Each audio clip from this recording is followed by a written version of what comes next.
Buenos días. Esta y la siguiente clase servirán para presentarles a ustedes, así sea de una manera muy superficial, el fenómeno de las antenas, cómo funcionan. Les desarrollaré la teoría básica y un ejemplo con cierto detalle, la antena basada en el dipolo hertziano. Mostraré dificultades prácticas de esa antena y posibilidades de mejora. Empiezo el tema con una breve historia para mostrar cómo se desarrolló esa aplicación y algunas consecuencias. En alguna clase pasada les decía cómo la transmisión de la energía es el más relevante invento que influye en nuestra civilización actual. Por medio de las líneas de transmisión podemos transmitir grandes cantidades de energía. También podemos transmitir información, datos, mensajes, voces, música.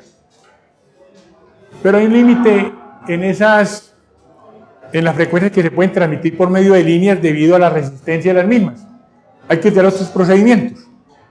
A medida que la frecuencia crece, por ejemplo, para guiar las ondas, las guías de onda. Pero también se puede transmitir a través del espacio, a través del campo. Aplicación que se viene utilizando desde finales del siglo XIX, principios del XX, y que ha convertido el planeta realmente en una aldea global. Hace 200 años era muy difícil la comunicación de punto a punto. En países como Colombia, tan quebrados, ir de Medellín a la capital de la nación por caminos de herradura, a pie, en mula, tomaba un mes. De modo que era un país desarticulado por esas montañas. Era más fácil pues la conexión en países planos. Y una cosa que ocurría al otro lado del mundo ni llegaba o llegaba años después su conocimiento. Por medio de la transmisión de información a través del espacio por las antenas, pues vivimos en lo que es una aldea global, porque lo que ocurre en cualquier parte del mundo, instantáneamente todo el mundo lo sabe. Y es posible comunicarse directamente con personas que están en las antípodas. Todo eso porque usamos el campo de una manera ingenieril, con tecnologías apropiadas para esa comunicación. Lo que se hace por medio de las antenas y por medio de lo que llamé radiación. Empieza la historia con Hertz. Hertz, con el fin de comprobar las teorías de Maxwell, inventa dos dispositivos, una antena receptora, una antena emisora, muy rudimentarias. Crea por medio de un circuito que él se inventó, un modelito, una radiación de alta frecuencia. Para las de la época era alta frecuencia. De acuerdo con la teoría de Maxwell, eso forma una onda, una antena receptora la capta. ¿Verdad? Maxwell tiene razón. Un descubrimiento del cual pues pocos sabían qué implicaciones tendría en el futuro. Lo mismo que ocurrió con el de Faraday. Y lo mismo, para llegar a lo que tenemos ahora han pasado más de 100 años. Ese ha sido un proceso en donde muchas personas han colaborado, afortunadamente, porque el mundo está muy conectado. Se conoce en la comunidad científica el descubrimiento de Hertz, las recuerdas de Maxwell son ciertas. Inmediatamente los ingeniosos le encuentran a esas aplicaciones. Le ven que detrás del uso de ese descubrimiento hay una tecnología que puede ser económicamente rentable. La comunicación en tiempo real de la época era por medio de la telegrafía con hilos. Alambres, líneas de transmisión telegráficas que llevan una información precaria, rayas y puntos, el alfabeto Morse. Y había un monopolio que explotaba pues esas líneas. La Western Union, si mal no recuerdo, en Estados Unidos y otras parecidas en Europa. Pero ahora se puede hacer lo mismo por el espacio. ¿No será que podemos hacer telegrafía sin hilos por el espacio? Rápidamente la idea llevó a muchos a que tomaran prototipos mejorados de la antena hertziana para transmitir ruidos largos y cortos, rayos y puntos entre dos puntos cercanos. una antena emisora, una antena receptora, digamos entre dos ciudades vecinas. En el experimento de Hertz, ambos objetos, el que recibe, el que emite, están prácticamente en la misma habitación, pero eso se podía hacer a distancia. Por ejemplo, una emisión de Medellín a Bello, lo que se transmiten son ruidos. Allá tenemos un receptor, aquí un emisor, y hacemos una comunicación sin alambres. Si queremos llevar la transmisión hasta Barbosa, ya está más lejos, ahí se mete mucho ruido, es muy ruidosa. Es posible que la raya y el punto se confundan. No es claro que llega de manera no distorsionada. ¿Por qué hay distorsión? Les decía en una clase pasada, tengo sobre la superficie de la Tierra una antena que emite y una antena que recibe. La onda emitida por la antena sale en todas las direcciones, una onda esférica como veremos. Pero la que llega aquí se arrastra por la superficie del terreno. Es posible que en el camino tengamos una montaña, unos árboles, tengamos unos edificios, estorbos. Y aunque no haya nada de eso, la misma Tierra es conductora. Entonces, la señal, cuando se propaga, la velocidad de fase depende de la frecuencia, la conductividad del terreno o de los alrededores influye. Entonces se introduce ruido y lo que llega aquí, especialmente si está muy lejos, puede ser no distinguible, no hay claridad en lo que hay ahí. Pero si además tenemos una montaña elevada, robusta, y aquí está la antena emisora, y por aquí está la receptora, es posible que el tamaño de esa montaña, por la robustez, la onda no sea capaz de atravesarla. La onda viaja en todas las direcciones, pues puede ir al espacio, pero no es capaz de darle la vuelta por las propiedades de esa montaña. Entre Medellín y Río Negro, pues no podría haber comunicación. Pero para hacer una telegrafía sin hilos era necesario comunicarlo todo. Bueno, se le ocurrió a alguien. ¿Y por qué no ponemos repetidoras?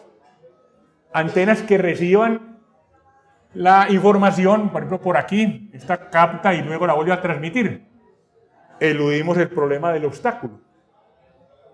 Seguramente habrá distorsión, pero como la información que se lleva es precaria, son bullas, rayas y puntos son ruidos largos y cortos, se puede reemplazar el alambre y puedo tener emisoras y receptoras en muchísimas más partes que lo que generaba o lo que obligaba a la telegrafía con hilos. Entonces, este tipo de emisoras muy rudimentarias se empiezan a propagar por Europa principalmente, también por Estados Unidos.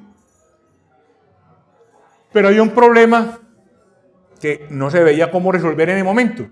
¿Cómo hacer la comunicación a través del océano? Que con los cables submarinos ya se lograba.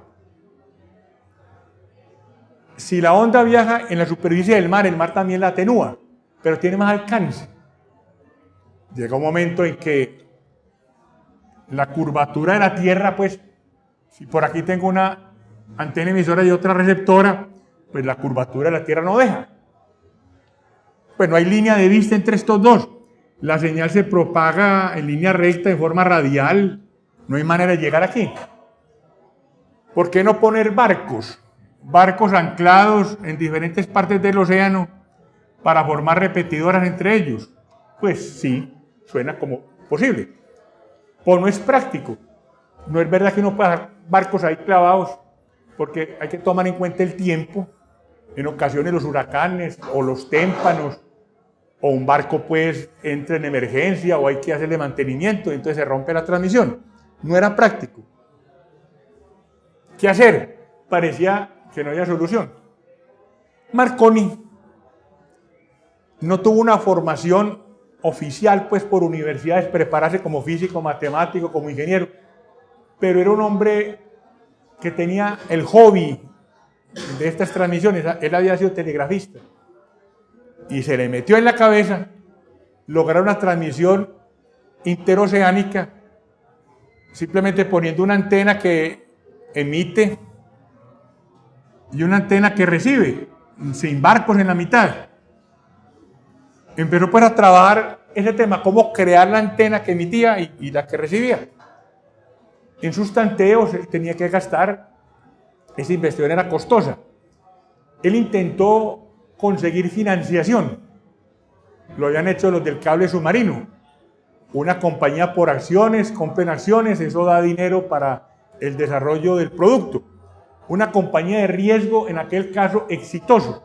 Bueno, Marconi intentó hacer lo mismo, pero no le pararon bolas, lo desacreditaron. Ese señor está proponiendo algo absurdo. No hay línea de vista entre, por ejemplo, Inglaterra y Estados Unidos, hay más de 4.000 kilómetros, la curvatura de la Tierra impide que haya comunicación. El trabajo que hace Marconi es una tontería, ese señor está pendejeando porque como no sabe física ni ciencia, está bobeando, plata botada. Pero el tipo era obsesivo, él creía que sí.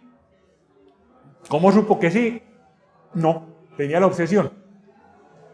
Entonces consiguió financiación de su familia, prácticamente pues todo el mundo se endeudó para ayudarle.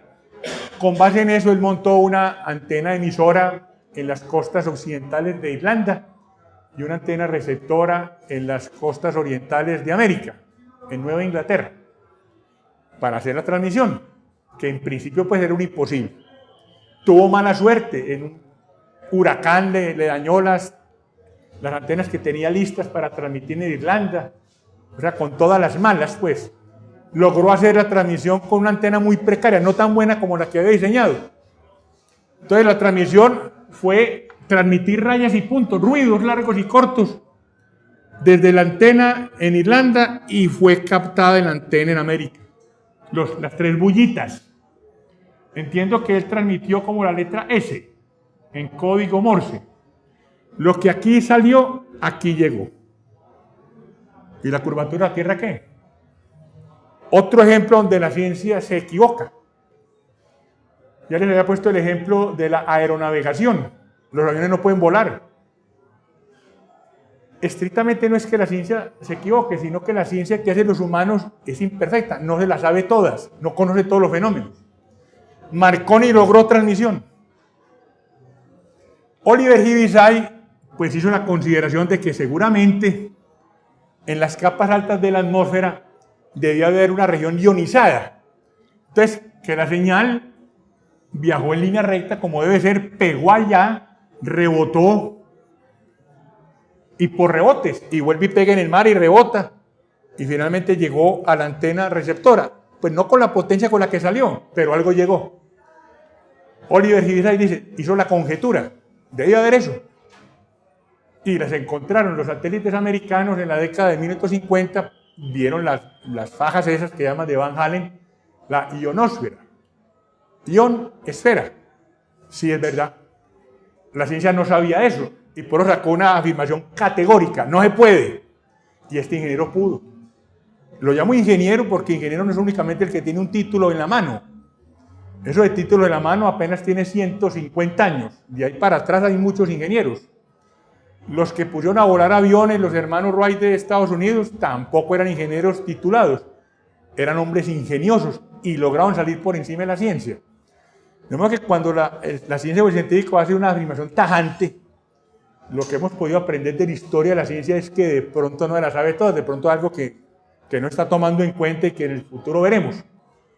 Marconi pues tiene éxito y crea una compañía, la Marconi, una compañía de telegrafía sin hilos, que puede llevar la información de cualquier parte del planeta a cualquier parte.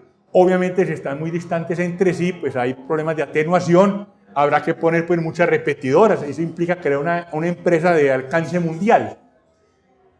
Empieza como toda empresa chiquita, logra convencer a los barcos, a algunos barcos, de que pongan una emisora en el barco para comunicarse con tierra. Y alrededor de 1906 tiene éxito un barco que se está hundiendo cerca de las costas de Europa, de Inglaterra, pide auxilio. Me estoy hundiendo.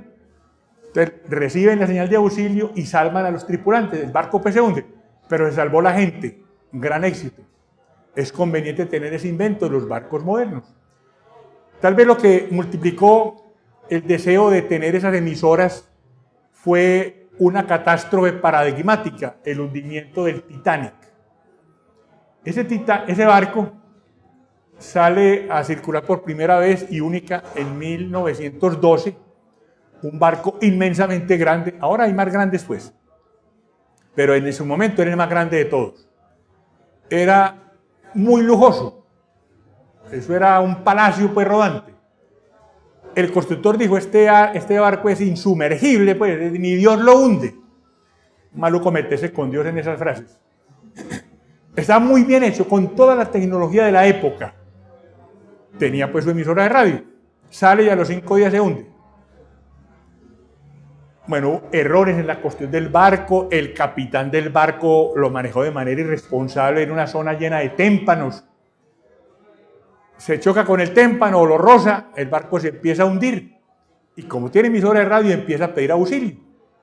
La mayor parte de los barcos cercanos no tenían emisora. Había barcos cercanos, no tenían una emisora de radio o no había una persona pendiente de ella. Sí había barcos vecinos y los vigías veían al Titanic. Según la historia del Titanic, lanzaron señales luminosas de alarma, bengalas, pidiendo auxilio, que el vigía del barco vecino interpretó como que estaban tirando pólvora, como que no era una petición de auxilio, porque él escuchaba la orquesta. Eso suena como a leyenda, pero parece que la orquesta tocó hasta que el barco se hundió. Allí iba la gente más rica de Inglaterra y Estados Unidos, de los primeros damnificados. Entonces, ese hundimiento sirvió para decir, todos los barcos deben tener pues emisoras para recibir y para emitir, y siempre vigilantes de esas emisoras para cualquier llamada de auxilio. Si hubo un barco que sintió la llamada de auxilio, creo que se llamaba el Carpathia, sí, que estaba lejos, y llegó a tiempo para salvar a quienes estaban en botes salvavidas.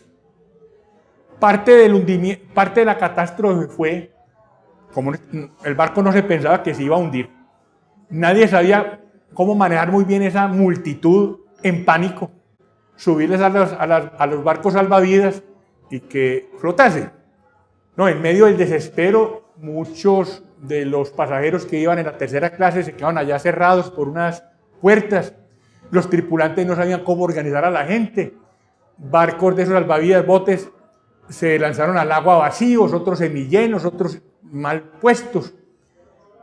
También no había suficiente para todos.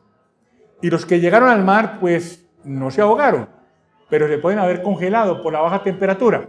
Este barco que llegó de lejos logró salvar a los que estaban en los barcos salvavidas, los botes salvavidas. Los demás, no tanto no se murieron pues por estar sumergidos, tenían chalecos salvavidas, sino por el frío. A esa temperatura tan baja, en menos de una hora uno puede ya estar muerto. Entonces, obligación, hay que tener esas emisoras de radio. Ese barco fue paradigmático. No es el hundimiento, no es la catástrofe marina más grande que ha habido. No es así. Ocurrió por la coyuntura de que se creía que era insumergible y los pasajeros. Hubo después barcos donde más gente se murió. En la Segunda Guerra Mundial, más de 10.000 personas de un buque alemán que llevaba refugiados fue hundido por un submarino soviético. Más muertos, pues nadie se acuerda de ese. Entiendo que el Lusitania, un barco también muy grande que fue hundido en la Primera Guerra Mundial, llevaba más pasajeros. Ese hundimiento fue parte de las razones que llevaron a Estados Unidos a la Primera Guerra Mundial. Además, pues, de que los alemanes le estaban organizando una revolución en el sur de Estados Unidos para separar los estados que originalmente eran hispanos. Otros hundimientos pues ha habido, pero es paradigmático. Ahora estamos celebrando, 11 de septiembre es hoy, 8 años del atentado contra las Torres Gemelas. ¿Cuántos muertos hubo ahí? ¿Ustedes se acuerdan? Bueno, han pasado el programa varias veces, más de 2.000 personas muertas en Estados Unidos, pero van más de 1 millón de muertos fuera de Estados Unidos como consecuencia. Y ahora que se está hablando de eso, no se están hablando de los muertos en otras partes debido a la represalia. Un acto terrorista desencadena un proceso que nadie sabe dónde va a dar. La Primera Guerra Mundial empezó con el asesinato del heredero de la corona austrohúngara, un muertecito nomás. Y la Primera Guerra Mundial se desencadenó por eso, dicen que más de 20 millones de muertos. Empiezan entonces a desarrollarse esa radio como telegrafía sin hilos. La Primera Guerra Mundial potenció la investigación alrededor de la comunicación inalámbrica por las necesidades de los beligerantes. La guerra prácticamente se dio en todo el mundo, aunque los escenarios de batalla directa eran en Europa. Había barcos corsarios alemanes por todas partes peleando con barcos ingleses, particularmente en el Pacífico, en el Índico. Se necesitaban comunicaciones a larga distancia. Entonces aparece ya la radiodifusión, pues de radio con palabras. Termina la Primera Guerra y en la Segunda, y dicen que prácticamente esa tecnología decidió la guerra, es el invento del radar. Antes ya habían inventado la televisión. Se podían mandar imágenes por el espacio y formar imágenes de televisión. En la década de los 30 ya se había inventado.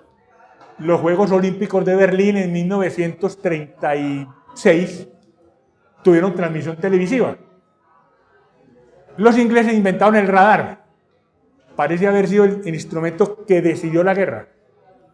Aunque la guerra pues la ganan los combatientes, a medida que la tecnología va avanzando, pues la tecnología puede decidir. Termina la guerra con bombas atómicas. No fue un combate directo, esa tecnología decidió. Pero el radar en su momento, en la parte inicial también. Los alemanes tenían una magnífica